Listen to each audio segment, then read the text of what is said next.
Assalamualaikum warahmatullahi wabarakatuh. Bertemu lagi dengan saya. Kali ini kita akan membahas tentang teori atom modern dan juga konfigurasi elektron menurut Aufbau. Oke. Nah, kenapa munculnya teori atom modern? Nah, munculnya teori atom modern ini didasarkan dari teori atomnya Bohr. Jadi teori atomnya Bohr itu menyatakan bahwa elektron itu berada pada lintasan-lintasan energi tertentu atau berada pada kulit-kulit atom. Nah, kemudian elektron bisa berpindah dari tingkat energi tinggi ke tingkat energi rendah disertai pemancaran energi. Sedangkan perpindahan elektron dari tingkat energi rendah ke tingkat energi disertai penyerapan energi. Nah, pada teori ini ternyata ada kelemahan. Jadi kalau atom ditempatkan pada medan magnet, itu akan terbentuk spektrum emisi yang rumit, namanya efek Zeeman. Nah, sedangkan kalau atom ditempatkan pada medan listrik itu akan terbentuk spektrum emisi juga yang rumit, yang disebut efek Stark. Nah, akhirnya para ilmuwan melakukan berbagai macam percobaan, kemudian berkolaborasi sehingga didapatkanlah yang namanya teori atom modern.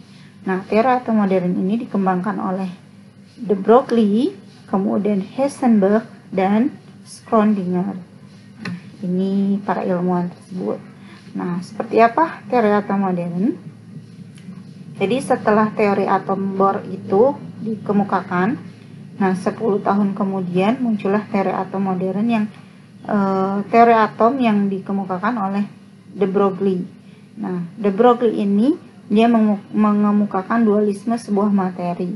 Nah, setelah itu Heisenberg munculnya teori Heisenberg yang mengembangkan teori mekanika kuantum yang dikenal sebagai prinsip ketidakpastian, yaitu tidak mungkin dapat ditentukan kedudukan dan momentum suatu benda secara seksama pada saat bersamaan. Dan yang dapat ditentukan adalah kebolehjadian menemukan elektron pada jarak tertentu dari inti atom. Nah, ini sudah mendekati teori atom modern ya. Nah, kemudian pada tahun 1927 Erwin Schrödinger mengemukakan model atom modern. Ya, itu juga berdasarkan didasari oleh teori atom de Broglie sama Heisenberg. Ya, jadi seperti ini teorinya Schrödinger. Jadi atom terdiri dari inti atom yang mengandung proton, neutron, dan elektron. Dan elektron tersebut mengitari inti atom pada orbital-orbitalnya. Ya. Kemudian dengan memadukan asas ketidakpastian Heisenberg dan mekanika kuantum de Broglie, maka Schrödinger menemukan konsep orbital tadi ya. Jadi orbital adalah tempat atau di mana peluang terbesar elektron itu bisa ditemukan.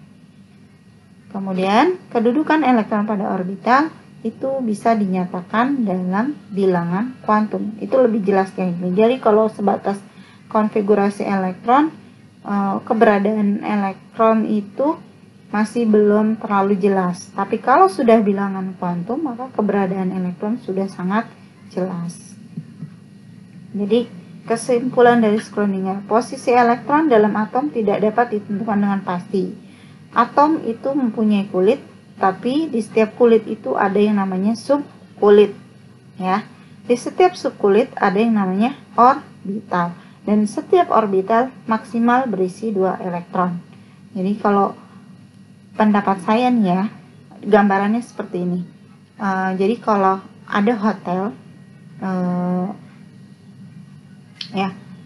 atau rumah sakit gitu ya, dengan rumah sakit yang gedungnya tingkat gitu, rumah sakit yang gedungnya tingkat. Nah, di situ kan di rumah sakit itu kita anggap kalau tingkatan-tingkatannya itu disebutnya sebagai kulit. Nah, kemudian dari di setiap lantai dari tingkatan gedung tersebut, ya kalau rumah sakit itu kan ada kelas-kelasnya, ada kelas melati, kemudian ada kelas 1, kelas 2, kelas 3, VIP, VVIP. Nah, bagi saya pembagian kelas-kelas tersebut itu namanya adalah subkulit. Nah, baru di kelas-kelas tersebut kan ada kamar-kamar. Jadi kelas 1 ada berapa kamar, kelas 2 ada berapa kamar, kelas 3 ada berapa kamar, kayak gitu. Nah, kamar-kamar yang ditempati oleh pasien itu namanya orbital. Jadi kalau kita mau menjenguk misalkan keluarga kita atau teman kita yang sedang sakit di rumah sakit, maka kan kita biasanya harus menyebutkan yang pertama adalah dia di kelas apa, kemudian nomor kamarnya ya. Untuk lebih jelas pasti nomor kamar, kemudian nomor kamar itu letaknya di lantai berapa ya. Jadi kalau kita nggak tahu nomor kamarnya, maka kita juga tidak akan menemukan teman atau keluarga kita yang sedang sakit dan dirawat di rumah sakit. Tuh. Ya, intinya kalau dalam atom ini elektron itu berada, lebih jelasnya ada pada orbital. Kita anggap bahwa orbital itu adalah kamar-kamar yang berada dalam subkulit atom. Tuh. Dan di sini kamar ini atau orbital ini itu maksimal berisi hanya 2 elektron. Nah, di sini ada tabel. Ini adalah jenis-jenis subkulit. Ada subkulit S, subkulit P, subkulit D, dan subkulit F. Subkulit S punya 1 orbital, 1 kamar. Subkulit P punya 3 orbital, 3 kamar. Subkulit D punya 5 orbital, 5 kamar. Subkulit F punya 7 orbital. Masing-masing kamar ingat berisi 2 elektron. Berarti kalau 1 orbital maka isinya 2 elektron. Kalau 3 orbital berarti isinya 6 elektron. Kalau 5 orbital berarti maksimal isinya 10 elektron. Kalau 7 orbital maksimal isinya 14 elektron. Oke, konfigurasi elektron Aufbau. Jadi Aufbau ini berasal dari bahasa Perancis kalau nggak salah. Jadi artinya itu meningkat ya, atau membangun. Ya, jadi maksudnya di sini konfigurasi ini adalah pengisian elektron pada orbital dimulai dari subkulit dengan tingkat energi terendah sampai ke tingkat energi yang lebih tinggi. Subkulit dengan tingkat energi terendah yaitu tadi subkulit S, subkulit P, kemudian lanjut ke subkulit D dan subkulit F. Oke, nah untuk pengisian konfigurasi elektron Aufbau ini yang kamu harus hafal adalah yang pertama, ini adalah unsur-unsur golongan 8A atau unsur-unsur gas mulia. Ya, ada helium, neon, argon, krypton, xenon, radon. Nah, saya hafalnya seperti ini. Heboh negara Arab karena serangan ranjau. Kemudian nomor atomnya harus dimulai dari nomor 2. Ya, jadi ingat dimulai dari nomor 2, terakhir adalah 86. Ingat, nomor atomnya dimulai dari 2, terakhir 86. Kemudian jedanya dari 2, jedanya itu 8, 8, 18, 18. Ingat, jedanya 8, 8, 18, 18. Ya, jadi 8 2 kali, 18 2 kali, itu jedanya. Ya, jadi dari 2 ditambah 8 berapa? 10. 10 tambah 8 berapa? 18. 18 tambah 18 berapa? 36. 36 tambah 18 berapa? 54. 54 tambah 18 kalau jedanya yang terakhir adalah 32. Jadi 8, 8, 18, 18, 32. Ya gitu. Itu jedanya. Ingat ya, nomor atomnya dimulai dari 2 dan ujungnya 86. Nah, kemudian untuk subkulitnya ingat ini. Jadi yang pertama adalah SP, SP, SDP, SDP, SFDP, SFDP. Ya, SP 2 kali, SDP 2 kali, SFDP 2 kali. Jadi atau kita asosiasinya seperti ini. Sip-sip, sedap-sedap, supedap-supedap. Ingat nggak? Sip-sip, sedap-sedap, supedap-supedap. Ya. Kemudian dimulai dari kulit kedua. Ya, jadi angka depan ini nih adalah nomor kulit. Ya, angka yang depan ini adalah nomor kulit. Ini subkulit, kemudian yang angka yang atas kecil ini adalah elektron. seperti itu. Nah, kita mulai dari nomor kulit kedua ya, jadi 2S 2P gitu, P. Nah, ini S itu apa namanya, karena tadi dia maksimal elektronnya 2, kemudian P maksimal elektronnya 6. Nah, kita ingat ini aja dulu, patokannya ini dulu, nanti kita akan menyesuaikan dengan nomor atomnya. Kemudian ini kulit ketiga 3S 3P, sama elektronnya semua harus diisi full. Kemudian ini 4S. Nah, terus 4S sama 4P. Jadi S sama P nomor kulitnya harus sama ya. 4S 4P sama. Kalau di sini 2S, ini 2P, 3S 3P. Maka 4S 4P. Kemudian untuk D itu berkurang 1. Ya, untuk D berkurang 1. Jadi 3D. Tuh. Kemudian 5S berarti 5P. Untuk D berkurang 1 lagi, 4D. Ya. Kemudian 6S 6P. Kemudian untuk D berkurang 1 ya, 6 dikurang 1 jadi 5D. Nah, untuk F dikurangi 1 lagi dari D. 5 dikurang 1 jadi 4. Gitu. Terus 7S 7P. Maka D-nya 6D, F-nya 5F. Ingat gitu ya. Jadi S sama P nomor kulitnya sama. Kalau 2S berarti 2P, 3S 3P, 4S 4P, 5S 5P, 6S 6P, 7S 7P. Nah, kemudian untuk nomor kulit D ya dikurangi 1 dari kulit S dan P. Ya, kalau kulitnya S itu 4, maka D-nya 3. Kalau 5 berarti D-nya 4. Kalau 6 berarti D-nya 5. Kalau 7 berarti D-nya 6. Kemudian F dikurang lagi, 1 lagi. Ya, jadi dikurang nomor kulitnya 1 dari D. Jadi kalau D-nya 5 berarti F-nya 4. Ya, paham ya? Kita lanjut ke contoh soal. Oke, di contoh soal ini ada Al dengan nomor atom 13. Nah, kalau 13 itu angka terdekatnya ke unsur gas mulia yang mana? Apakah helium, neon, argon, atau yang lainnya? Nah, ternyata 13 itu mendekat. Yang paling dekat adalah nomor atomnya neon, yaitu dengan nomor atom 10. Itu ya. Nah, nomor atom 10. Neon tadi untuk neon itu kulitnya apa aja? Ada 3S dan 3P. Nah, kita tinggal nambahin kekurangannya nih. Jadi kurangnya berapa? Kan harus 13. Berarti kurangnya 3. S itu maksimal berapa? 2.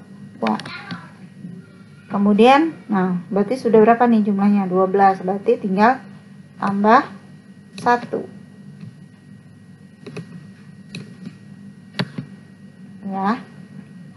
Jadi deh. Jadi ini konfigurasi untuk aluminium dengan nomor atom 13. Jadi subkulit terakhirnya adalah 3S2, 3P1. Nah, kemudian Br dengan nomor atom 35. Nah, maka nomor atom unsur helium yang terdekat dengan 35 berapa? Yaitu 18, yaitu milik AR 18. Ya. Nah, kalau tadi AR itu subkulitnya apa aja? Ada 4S, 3D, dan 4P. Ya. Kemudian, kalau ini sudah ada 18, maka sisanya berapa supaya jadi 35? Sisanya 17. Tuh. Sisanya 17. Berarti kita di sini S maksimal berapa? 2. Kemudian D maksimal berapa? 10. Nah, sudah berapa nih? Sudah 12, sedangkan kita harus nambahin berapa? 17. Berarti tinggal 5 lagi di sini. Ya. Jadi, nah, subkulit terakhir yang mana? Nih, subkulit terakhirnya adalah S dan P. Ya, subkulit terakhir itu yang nomor kulitnya sama, S sama P. Oke, kemudian contoh nomor 3. Di sini ada atom radon, Ra ya, bukan radon. Dengan nomor atom 88, maka yang mendekati 88 itu apa? Yaitu atom radon dengan nomor atom 86. Berarti kurangnya berapa? Kurangnya 2. Ya udah, kita tinggal nambahin 2 di sini. Yang lainnya ya kita hapus karena memang tidak dibutuhkan.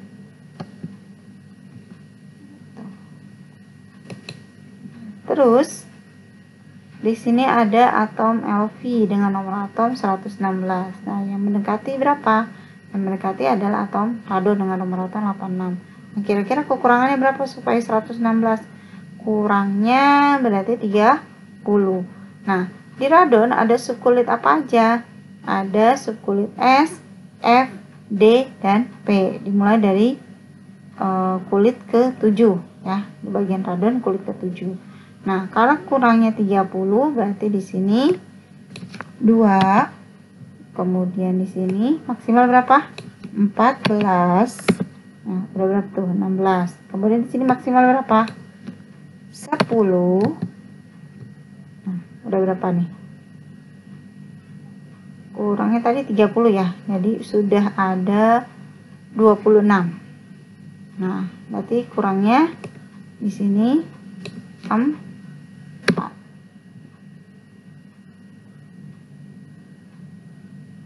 Tuh. Ya, jadi bener nggak nih? Ya, 2 tambah 14 16, 16 tambah 10 26, 26 tambah 4 30. Jadi 30 tambah 86 116. Seperti itu. Ya. Jadi ini untuk penulisan konfigurasi elektron. Bisa dipahami ya? Oke, kita lanjut.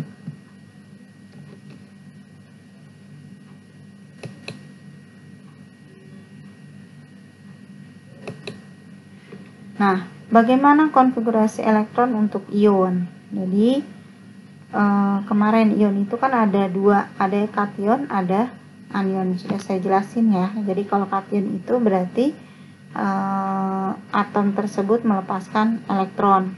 Nah, untuk kation, elektron yang dilepas adalah elektron yang berada pada subkulit dengan tingkat energi terendah dan kulit terluar. Ya, ingat kulit yang terluar ya berarti yang nomor kulitnya paling besar. Nomor kulit yang mana? Ingat, yang sebelum subkulit, angka sebelum subkulit. Kemudian sedangkan anion ini adalah atom yang menerima elektron. Nah, elektron yang diterima atau yang diserap itu mengisi orbital dan subkulit dengan tingkat energi terendah yang belum penuh. Nah, jadi subkulit yang paling ujung yang akan menerima elektron. Nah, contohnya seperti ini. Nah, tadi ya Al itu terakhir adalah 3S2 3P1. Nah, sekarang karena tadi ya kalau normalnya tadi 3S2 31. Kemudian karena ini bermuatan 3+, maka dia kehilangan berapa? Kehilangan 3 buah elektron. Nah, 3 buah elektronnya itu ya dari S dan dari P. Ya, jadi S dan P-nya hilang ya. Tadi 3S2 3P1, maka S dan P-nya di sini elektron yang berada di S dan P hilang. Maka tinggal ini. Ya, konfigurasi neon bagaimana? Untuk neon ya, untuk neon jadi setelah 3 elektron hilang ya yang berada pada kulit subkulit S dan subkulit P, 3 buah elektron, maka konfigurasinya menjadi seperti ini. 1S2, 2S2, 2P, nah yang jumlahnya adalah 10. Nah, kemudian sedangkan ini contoh yang kedua Br-. Ya, Br- dengan nomor atom 35. Oke, sebelumnya ya. Sebelumnya di sini Br ini konfigurasinya adalah 4S2, 3D10, 4P5. Nah, karena dia bermuatan negatif ya, negatif 1, berarti dia menerima elektron 1. Maka elektronnya menjadi berapa? 36. Harusnya elektronnya 35 bertambah 1 jadi 36. ya. Konfigurasinya ya, berarti kalau 18 untuk jadi 36 kurang berapa? Kurang 18. Berarti ini 2,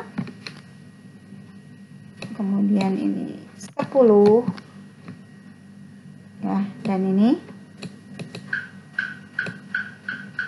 berapa? Kurang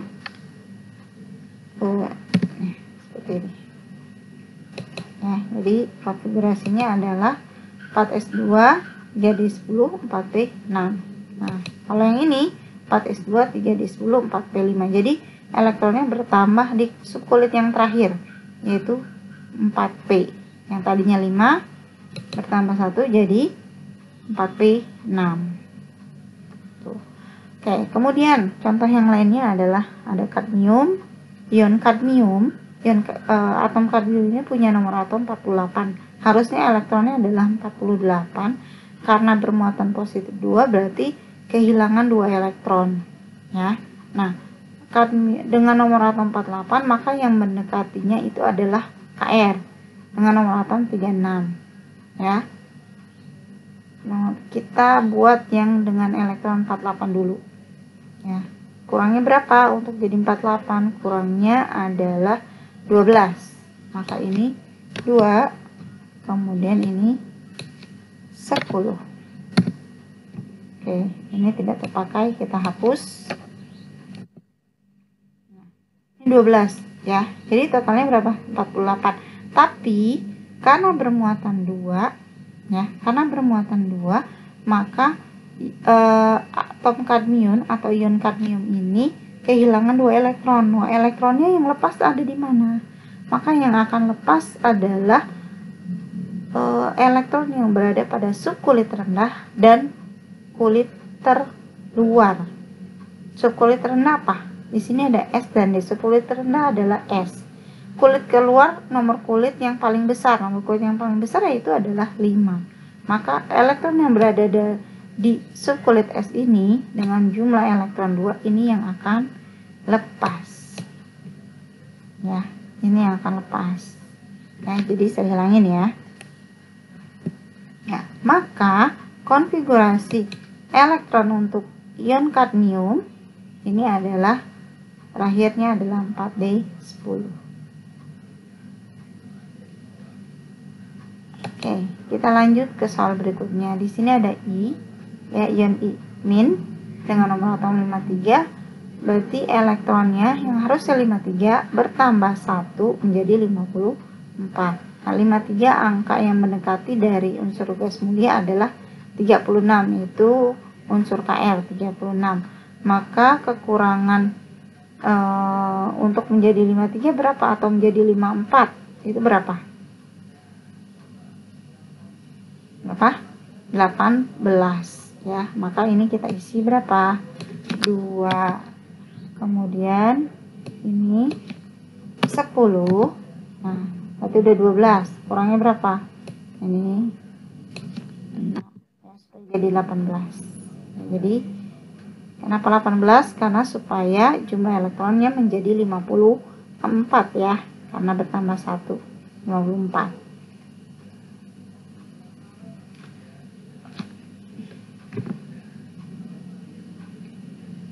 Oke, kita lanjut ke berikutnya. Oke, pada konfigurasi elektron akbau ini juga ada aturan lainnya bahwa harusnya kalau di orbital subkulit D itu pengisian elektronnya di orbital pada subkulit D itu minimal setengah penuh atau setengah penuh. Setengah penuh artinya berisi 5 elektron, artinya semua orbital yang di kulit D itu harus terisi. Ya, jadi mau diisinya setengah penuh boleh atau penuh. Ya, itu lebih stabil. Ya, setengah penuh berarti misalnya kalau setengah penuh berarti masing-masing orbital berisi 1 elektron, jadi jumlahnya totalnya 5. Kalau penuh berarti masing-masing orbital berisi 2 elektron. Jadi jumlahnya 10. Nah, ini juga berdasarkan aturan Hahn. Jadi ini namanya aturan Hahn yang menyatakan bahwa pengisian elektron pada tingkat energi yang sama mula-mula secara paralel mengisi orbitalnya sendiri-sendiri, baru kemudian berpasangan. Nah, jadi kalau pengisian orbital seperti ini. Ya, kalau langsung begini, berpasangan semua, misalkan ada 4 elektron nih, 4 elektron harus mengisi, ini ada 3 buah orbital. Kemudian bagaimana cara mengisinya? Ini nggak boleh nih berpasangan seperti ini langsung dua-dua seperti ini salah. Jadi pengisiannya harus satu-satu dulu. 1, 2, 3, 4. Gitu ya. Ini baru benar. Jadi orbital itu harus diisi semuanya dulu, baru kalau masih ada lebih bisa berpasangan. Nah, di sini contoh dari aturan Han ya. Jadi atom krom dengan nomor atom 24 ya. Jadi konfigurasi elektronnya itu terakhir itu 4s2 3d4. Cuma kalau 3d4 maka di orbital D ini, orbital D kan ada 5 elektron. Kemudian kalau kita kasih 4, maka ada satu orbital yang kosong. Nah, ini tidak stabil. Nah, sebaiknya orbital di D ini semuanya terisi. Ya, jadi harus semuanya terisi, maka kalau semuanya terisi, maka di D ini elektronnya harus 5. Nah, 5-nya dari mana? Maka tadi ada subkulit S punya 2 elektron. Diambil elektronnya 1, masuk ke D, maka D elektronnya menjadi 5. Dan elektron tersebut bisa mengisi semua orbital yang ada di D, dan itu lebih stabil. Nah, kemudian contoh yang lainnya, ini ada atom kuprum. Ya, atom kuprum ini tembaga dengan nomor atom 29, konfigurasi elektronnya adalah terakhir 4s2 3d9. Ya, kalau digambarkan di dalam orbital D, ya, di dalam orbital D, ya, kalau 9 berarti 1 2 3 4 5 6 7 8 9. Nah, di sini ada satu nih yang belum berpasangan. Kasihan ya, yang lainnya semua berpasangan, ini doang yang jomblo.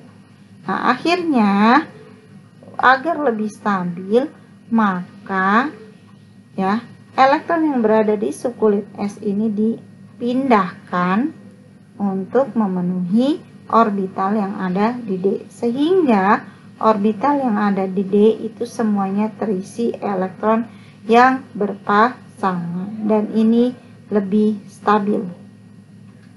Nah, oke, bisa dipahami. Oke, mudah-mudahan apa yang saya jelaskan semuanya bisa dipahami, dari bagaimana cara menuliskan konfigurasi elektron, dan bagaimana mengetahui ya, atau menuliskan konfigurasi elektron dengan benar ya. Jadi ada aturan Han, kemudian aturan-aturan yang lainnya nanti yang akan saya jelaskan di pertemuan berikutnya ya. Jadi kita berdoa mudah-mudahan kita masih sehat sehingga kita masih bisa bertemu lagi secara online ya, dan kalian juga harus tetap semangat ya, supaya juga saya juga bisa semangat tetap membuat video penjelasan ini dengan baik. Sampai ketemu lagi di pertemuan berikutnya. Assalamualaikum warahmatullahi wabarakatuh.